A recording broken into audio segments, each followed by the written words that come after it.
Chiranjeevi Vishwambhara project చాలా కాలం నుంచి sets పైనే ఉంది. విడుదల తేదీ కూడా పలుమార్లు వాయిదా పడుతూ వచ్చింది.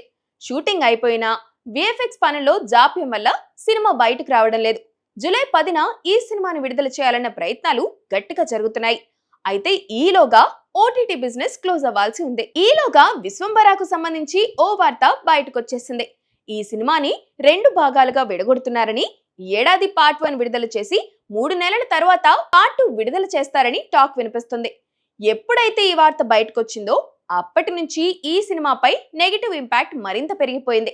ఎందుకంటే పార్ట్ 2 అని టైటిల్ కార్డ్ వేసిన సినిమాలేవి ఈ మధ్య సరిగా ఆడటం లేదు కాబట్టి. వశిష్ఠ తీసిన బింబిసారా కూడా ఇలాగే పార్ట్ 2 అన్నారు.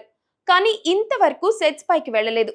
పార్ట్ 1 విడుదల చేయడానికి ఆపసోపాలు పడుతుంటే పార్ట్ 2 ఎప్పుడు బయటకు వస్తుందో అని నెటిజన్లు లైట్ తీసుకుంటున్నారు. నిజానికి విశ్వంభర టీం కూడా పార్ట్ 2 చేయాలన్న ఆలోచనలోనే లేదు.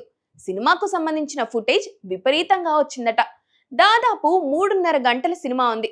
దాన్ని 2.5 గంటలకు కుదించాలంటే మరో గంట ఫుటేజ్ పెంచి 2 భాగాలు చేయడం అనేది ఓ రకంగా రిస్కే అవుతుంది. ఎందుకంటే మరో గంట ఫుటేజ్ కోసం మళ్ళీ పెట్టుబడి పెట్టాలి. యూవి క్రియేషన్స్ ఇప్పుడు ఆ పరిస్థితుల్లో లేదు. విశ్వంభర సినిమాని ఏదోలా గట్టెక్కిచ్చేద్దామన్న ఆలోచనలో కనిపిస్తుంది. సో పార్ట్ 2 అనేది కేవలం ఒక ఊహ మాత్రమే అనుకోవాలి. ఈ నెలలోనే చిరుతో విశ్వంభర నిర్మాతలు భేటీ అవుతున్నారు. విడుదల తేదీపై చర్చిస్తారు. రన్ టైం లాక్ విషయంలో కూడా ఓ నిర్ణయానికి వచ్చేస్తారు.